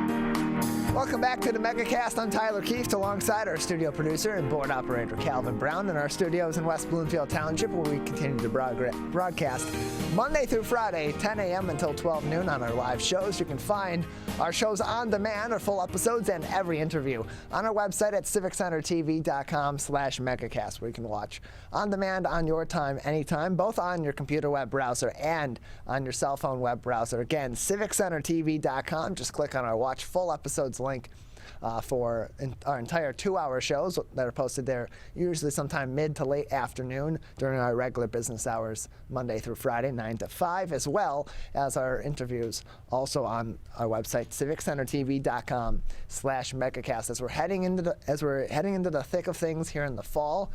Summer sports season has come to an end, and our fall sports are coming back. First, of course, with the hockey season returning, and then later on we'll have the basketball season returning. But right now it is all about our Detroit Red Wings. We're pleased to be joined to talk about the Red Wings and their upcoming season with MLive beat writer Ansar Khan, who's back with us on the Megacast. Ansar, thanks for being with us today. Glad to be with you. Appreciate having you on. So the Red Wings, it's been a struggle over the last few years as they've entered this rebuild, as they've gotten into the thick of things in Steve Yzerman's reign as the general manager. But there's been a lot of positives to look at in terms of their rebuilding, and now that youth on their roster and all these young prospects are starting to make their way onto the Red Wings proper, and we're getting a little bit of a look at the future of this team as the preseason's begun. How are the Red Wings looking right now in terms of where their rebuild is going? Where in that direction are they, and how far along do you think they are toward being back to a point where maybe they're not contending to get into the playoffs but are really close? There's still a couple of years at least away from even contending for a playoff spot. I think it's going to be another tough year.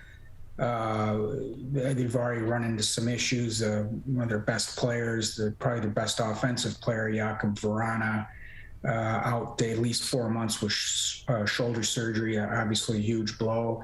And then you've got the whole Tyler Bertuzzi situation where he's the only unvaxxed player, meaning that he can't play in Canada. That's 9 games in Canada where they're going to have to replace him. Plus, he's also coming off of a major back surgery, too. He hasn't even made his preseason debut yet, so there's some question marks there just about how effective he'll be at the start. But beyond that, there are lots of positive signs in the preseason as far as their future goes. A couple of their 2 most prized prospects have really played well. Lucas Raymond has been just terrific in the preseason. He's played 3 games. He has 2 points in each game. He's really been one of their best players, if not their best player.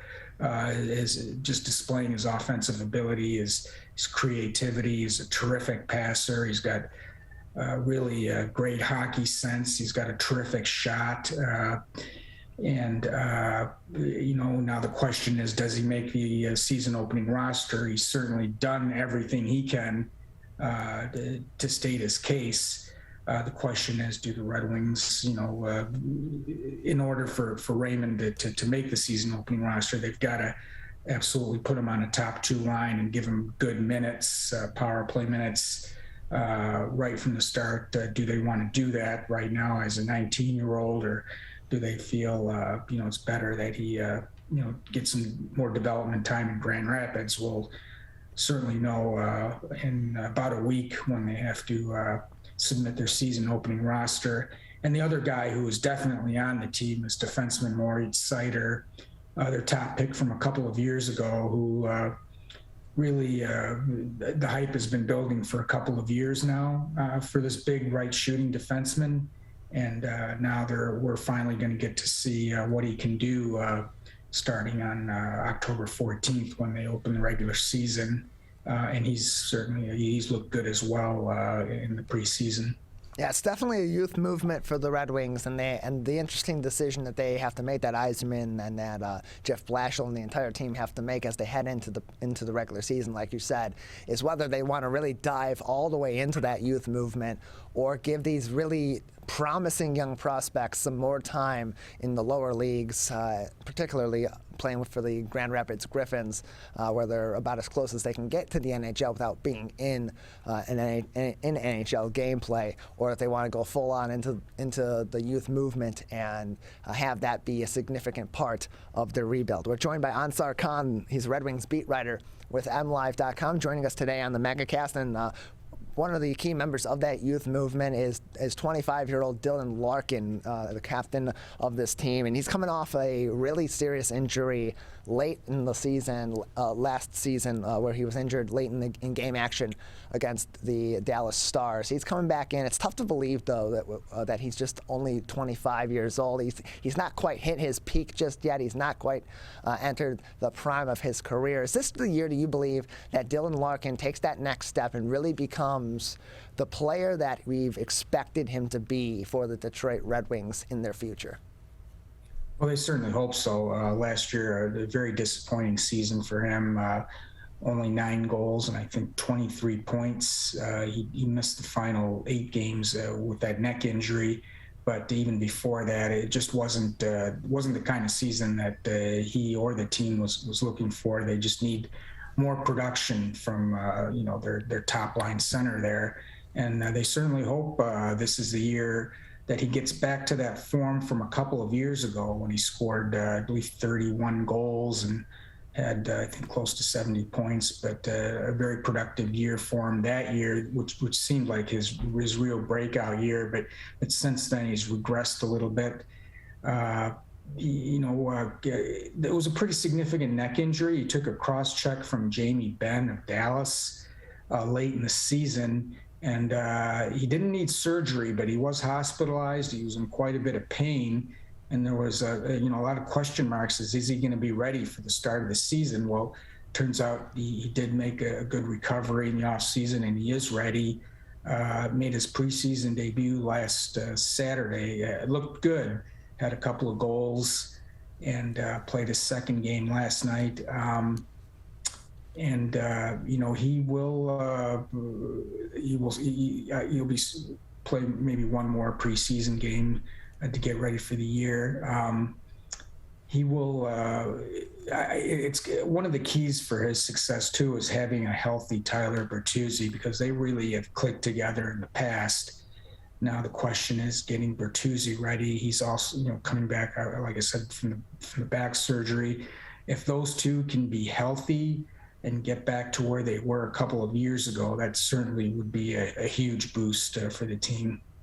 We're joined by Ansar Khan. He's a Detroit Red Wings beat writer with MLive Media Group, and he's joining us today to talk about the Red Wings, who are in the thick of their preseason right now, heading toward the regular season that will begin in October, with a lot of questions, but also a very bright future ahead of them as well, as Steve Yzerman's done a really nice job of retooling this roster and positioning the Red Wings for some success in the future. And one of the questions that comes up with that repositioning and with this rebuild is the role of Jeff Blashill, because he's been the head coach for the Red Wings for a number of years now at this point. They've not been very good during his reign, especially in recent years. And part of that is just because of the roster turnover and this youth movement and going into this rebuild 100%.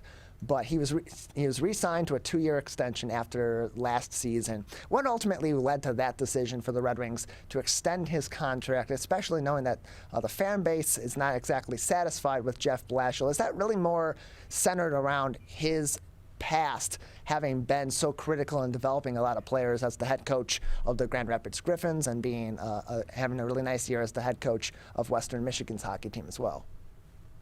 Yeah, Steve Yzerman basically feels that Jeff Blashill is a good coach in a bad situation. He just does not have a lot of talent to work with.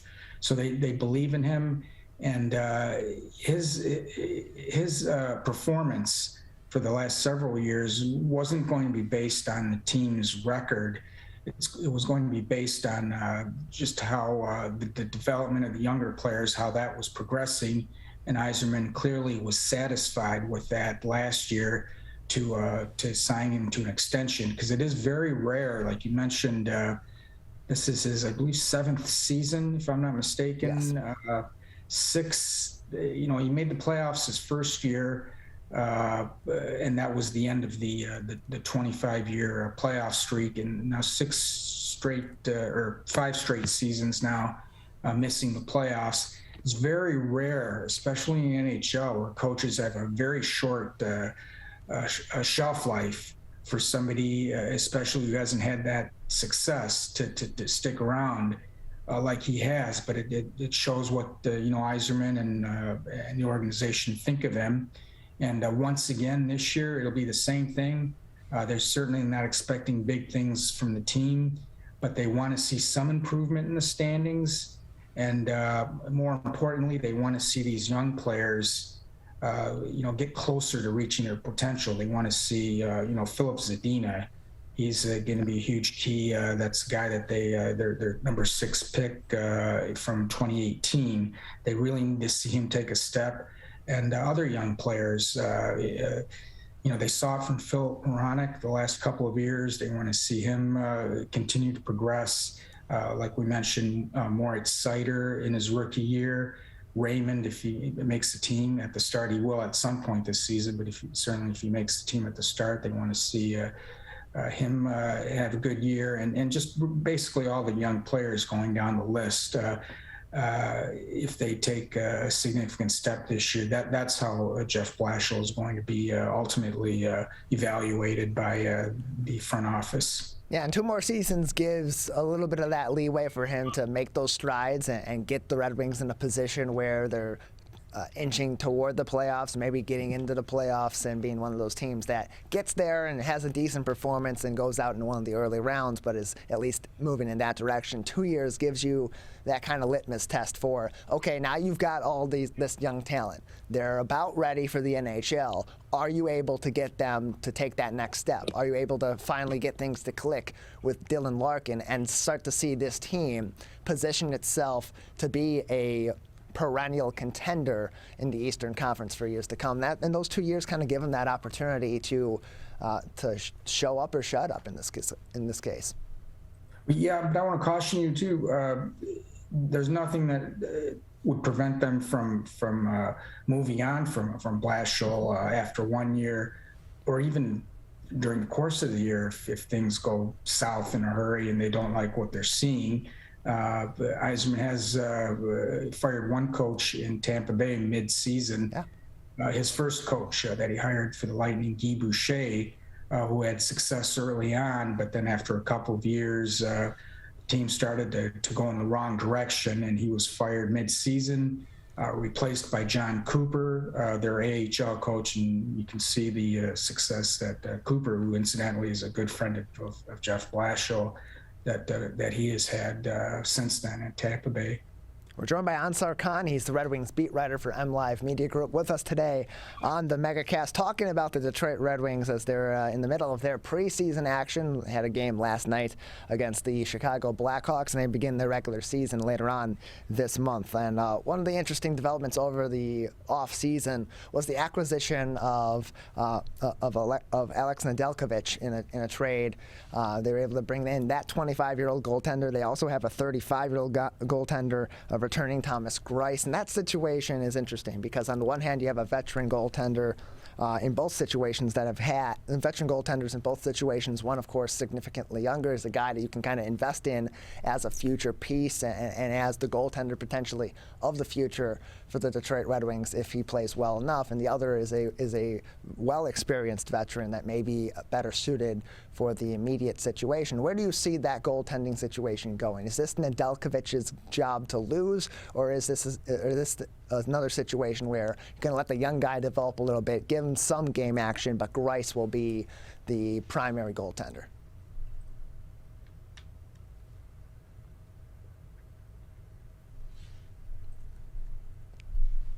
Seems like we have lost Ansar Khan.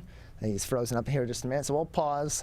We'll keep it right here while we try to get him back in and see what's going on there. We're joined by Ansar Khan talking about the Detroit Red Wings and their upcoming season here, previewing their 2022 season, which kicks off on October 14th at Little Caesars Arena, where the Red Wings will take on the defending NHL the Stanley Cup champions, the Tampa Bay Lightning, the team that, of course, was in part built by the current GM, Steve Ypsi-Ann. So, Ansar, I was talking about before we lost you there for a moment, about the Red Wings goaltending situation, because it's a really interesting situation where you have a 35-year-old goalie in Thomas Greiss, and then you also have a 25-year-old goalie that the Red Wings acquired over the offseason, and Alex Nedeljkovic. Do you see this as being Nedeljkovic's job to lose, or is he another one of those players that's going to be, well, get him some game action, he'll be on the NHL roster, but we're going to try to continue to develop him for another year, another 2 years before he's our primary goaltender that we know is just rock solid?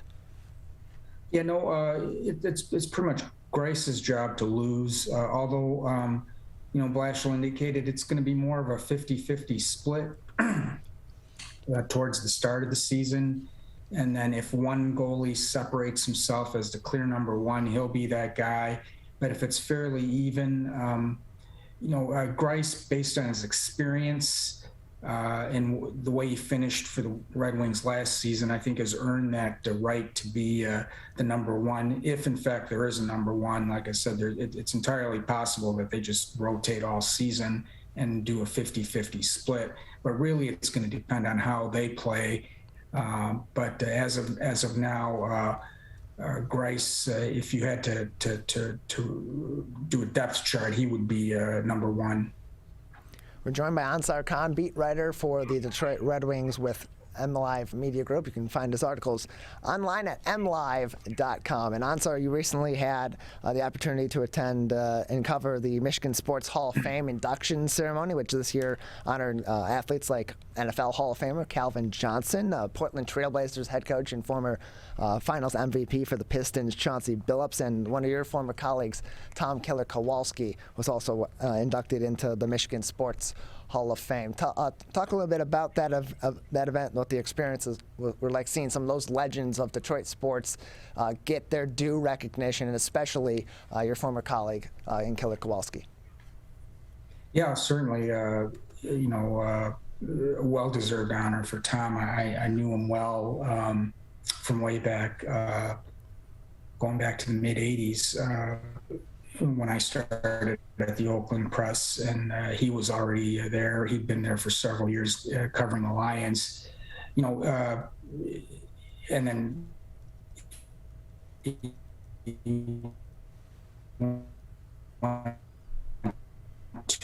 to M Live, Booth newspapers.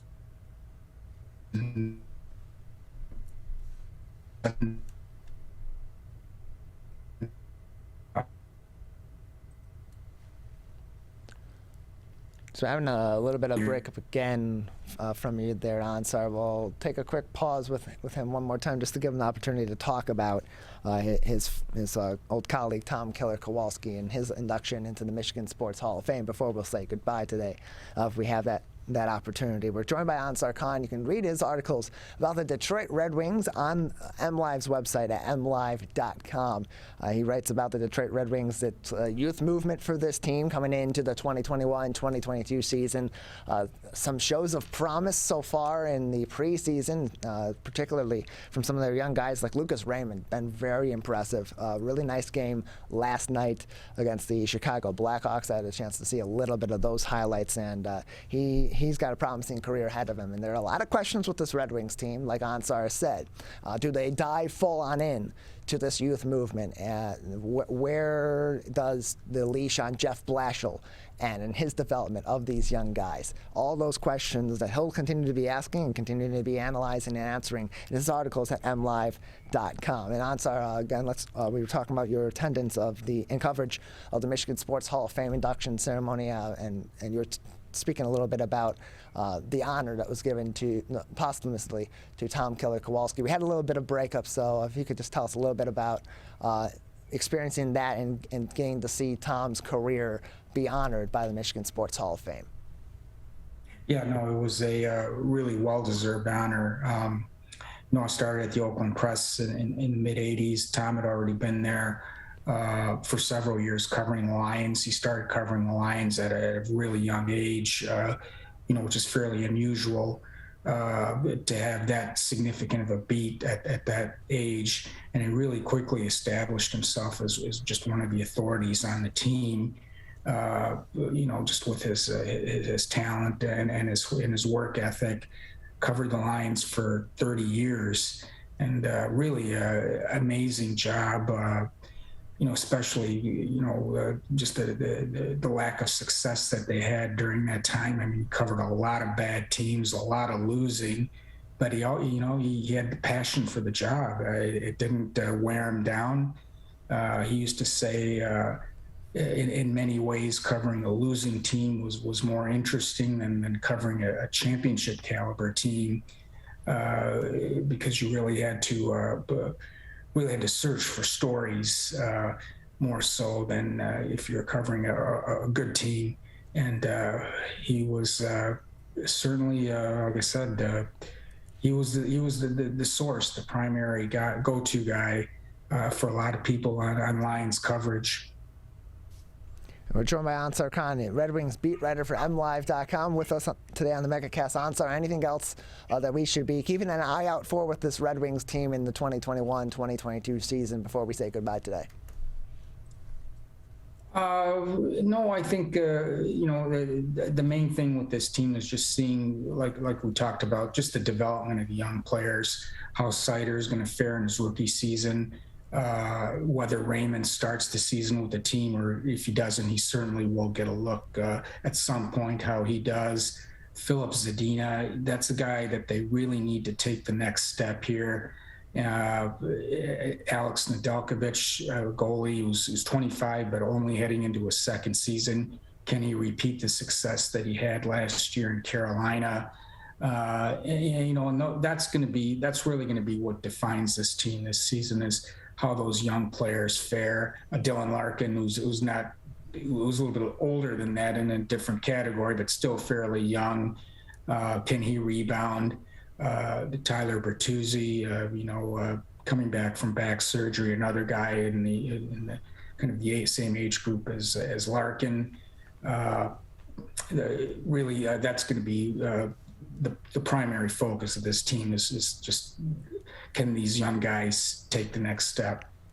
And those are big questions for Red Wings fans and for the organization as well to be answered here in the near future. Ansar, appreciate your insight and thanks for joining us today. Glad to be with you.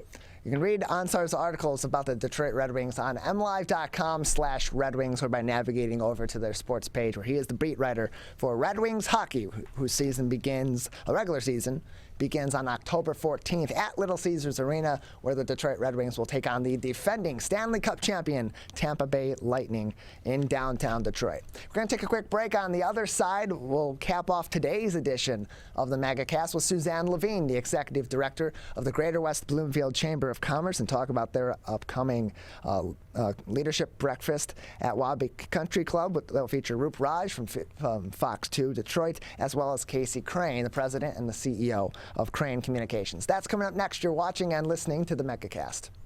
How does marijuana affect the teen brain? Our brains are still developing into our 20s. With regular use, marijuana can affect teen brain development.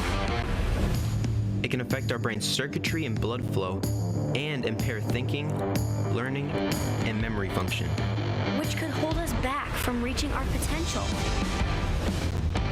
Don't let marijuana mess with your brain. Get the facts at michigan.gov/drug-free. Whether you're the city, the county, or the Huron River Watershed Council, we work together to protect water resources for everyone. Most of the pollution entering our rivers is carried by rainwater that runs off roads, parking lots, and rooftops. A rain garden helps catch stormwater runoff. Rain gardens and their plants help dirty runoff soak into the ground. You can do your part to help keep our water clean. Learn about rain gardens and native plants. So consider a rain garden in your home landscaping. Catch the runoff with a rain garden. There's one water, and it's ours to protect. I couldn't breathe at all. There was lots of talk about putting me on a ventilator. I thought I was gonna die. I was 39 weeks pregnant and had a scheduled C-section. During that time, I got COVID and was hospitalized for a month. I had a blood clot in my lungs. It caused me to go into right-sided heart failure. I was really scared. I kept texting my husband and my mom, telling them how scared I was, and I was worried that he was gonna grow up without a mom. And then I was worried if, when I did get home, that he wouldn't know who I was. You know, being 27 and a mom and a wife and having that all almost taken away from me.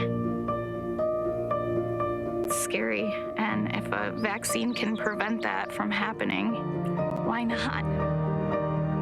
Get your vaccine. I don't want this to happen to anybody else.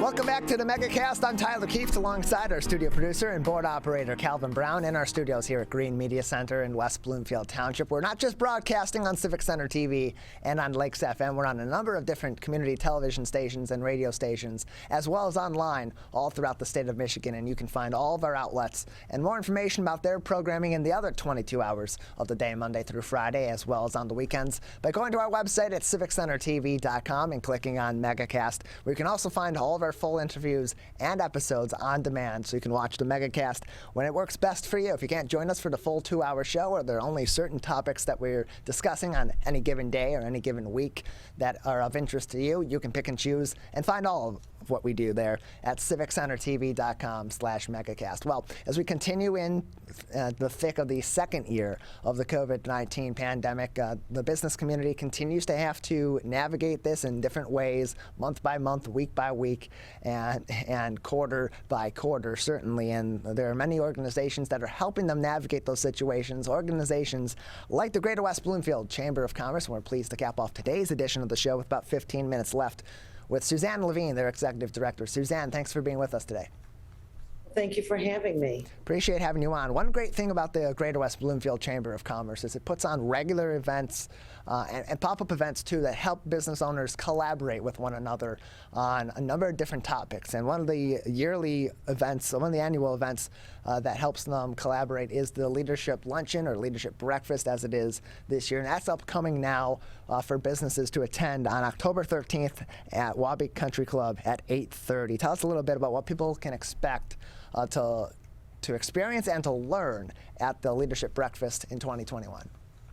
Well, these events are so great because not only are they fabulous networking events, but also it's an opportunity to meet some of the leaders in our community and make a connection with them. This year, we're very fortunate to have Casey Crane, President and CEO of Crane Communications, and he has a lot to say about where we've been and where he thinks we're going. He definitely has his pulse on the business community, plus some governmental entities and how they are going to be supporting our local and regional businesses. And I have my fabulous friend Roop Raj, who always does a great job as an MC. So we have like a great perspective of the media as well as the business community. And it's just a wonderful opportunity to get out, meet people, and maybe learn a little bit more about how you can help support your business. And this is currently open for business owners and people in the community to still attend. Can they still get tickets to this? Today is the last day. So I urge everyone to contact wbloomfieldchamber@gmail.com.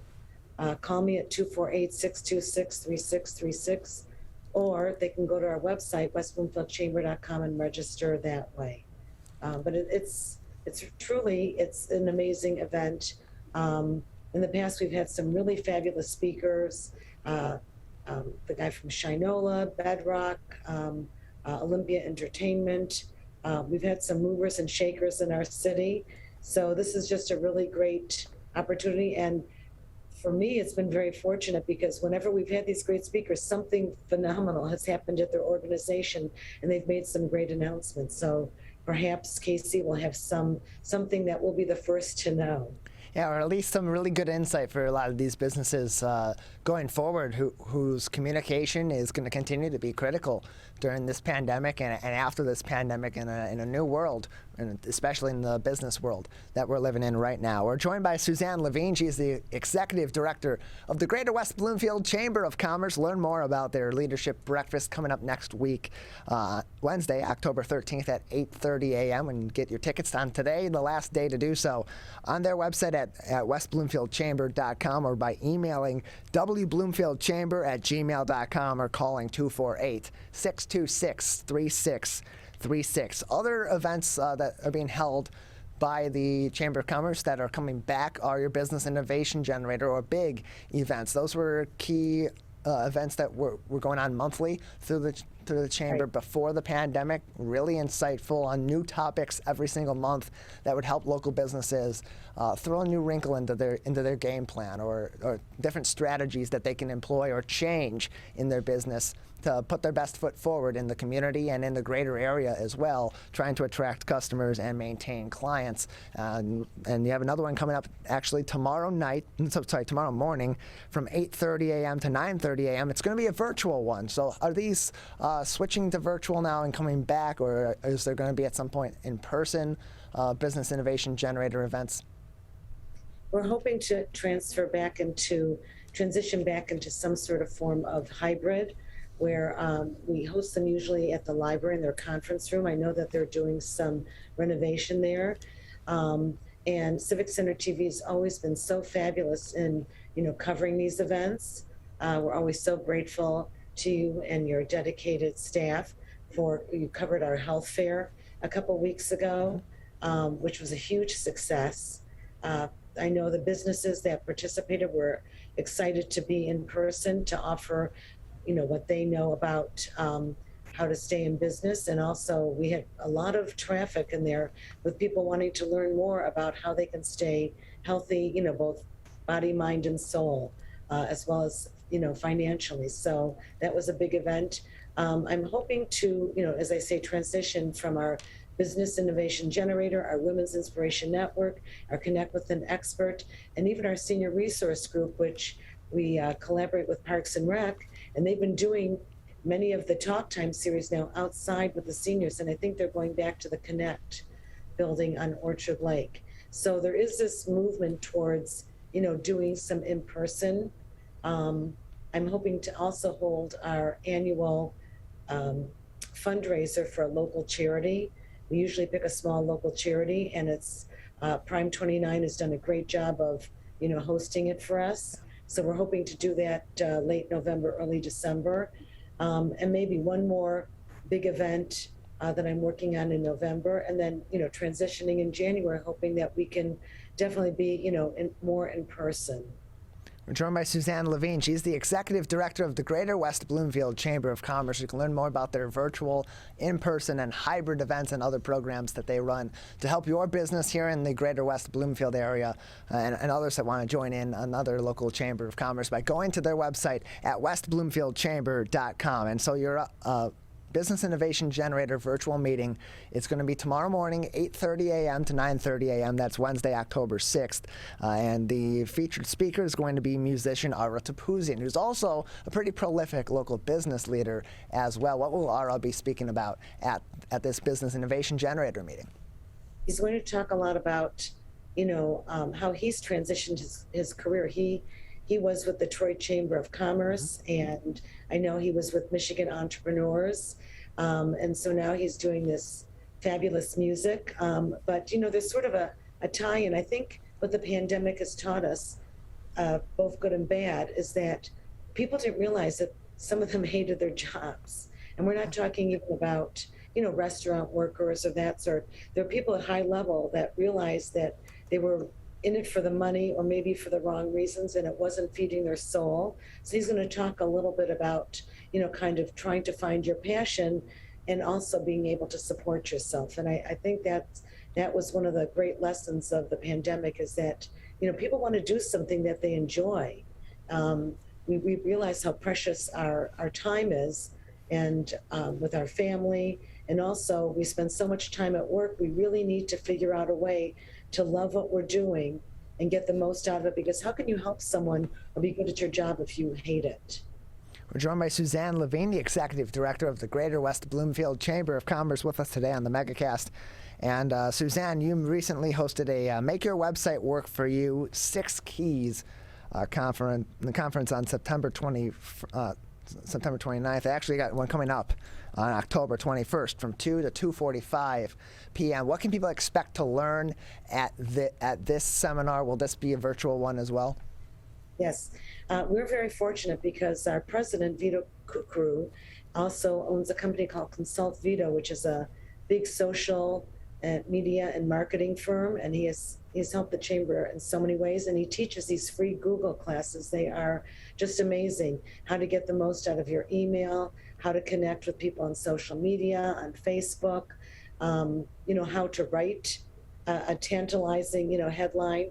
So he always comes up with innovative new classes. They're free. You don't have to be a chamber member to hop in. So I urge everyone to, go to our website and find out more about these classes, or sign up for our newsletters and e-blasts on our chamber website at westbloomfieldchamber.com. On the right-hand side, it says sign up, and you can learn about all our really great events. You don't have to be a chamber member to attend a lot of the virtual events.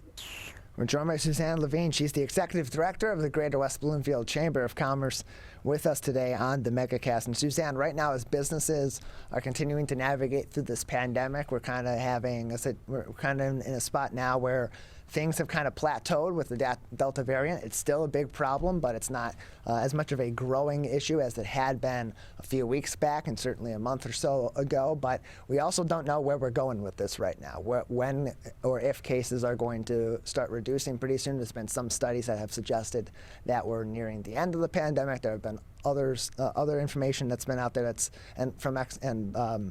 insight from experts that have said that we may not be anywhere near that point still because of the vaccination effort. What is the advice that you're giving to businesses right now about continuing to navigate through this current situation with COVID-19 and also plan for a very uncertain future still at this point? Well, I sort of liken a virus to a business, where a virus is constantly reinventing itself. And that's basically what businesses have to do. So I love strategizing with them and trying to figure out how I can connect them to meaningful partners. I bill myself as a business matchmaker, and I've had a lot of success with that. And so I urge the businesses to contact me, and let's sit down and figure out how we can, give you kind of a refresh. because resting on your laurels just doesn't work in any sense. Whether you're, been in a job for 20 years, you really need to look at your skill set and see, what can I do to make them, more effective? Or maybe I need to figure out something that I haven't utilized right now that could be very effective in making me a better employer, employee, or business owner. And I think the biggest thing is, how do you attract and sustain good employees? Because we know one bad employee interaction, you may never go back into that store again.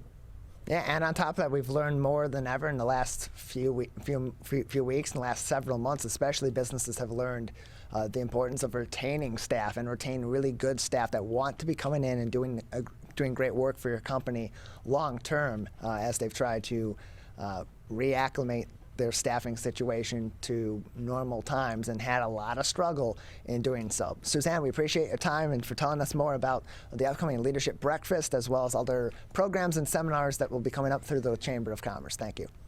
And as always, we're so appreciative. I know that you're covering our event for us, yes. So thank you again. It really, I don't think people realize what a jewel Civic Center TV is for our community. So thank you again for all you do. We appreciate it, and we appreciate your insight, and we have we gotta say what we do here. We have a lot of other partnering stations that are doing a lot of the same things in other communities all throughout southeastern Michigan and across the state, and highly encourage all you tuning in to learn more about those stations on our website at civiccentertv.com/megacast. That is going to do it for today's edition of the Megacast. A big thank you to all of our guests for joining us on today's edition of the show. Scott Brown, the co-owner and manager of the Fowling warehouse of Ypsi-Ann Arbor, as well as Calvin's dad, for joining us early on in the show. John McNamara from the Michigan Restaurant and Lodging Association. Keith and Melanie Libra from Time Blaster Toys. Ansar Khan, the beat writer for the Detroit Red Wings with MLive Media Group, and of course Suzanne Levine, the executive director of the Greater West Bloomfield Chamber of Commerce. Big thank you as well to our crew. Of course, Calvin Brown, our studio producer and board operator, with me in the studios each and every day from 10 a.m. until 12 noon, and Larry Nyland, our booking producer and our Zoom producer, getting all of the guests booked on the show and getting them ready to go during our live shows as well, working around the clock to make this show happen. You can find all of our episodes online at civiccentertv.com/megacast. On Civic Center TV, The Splash with Maddie Mustian is next. On My Michigan TV, it's Steve Lato Live, and we will be back here tomorrow morning at 10 a.m.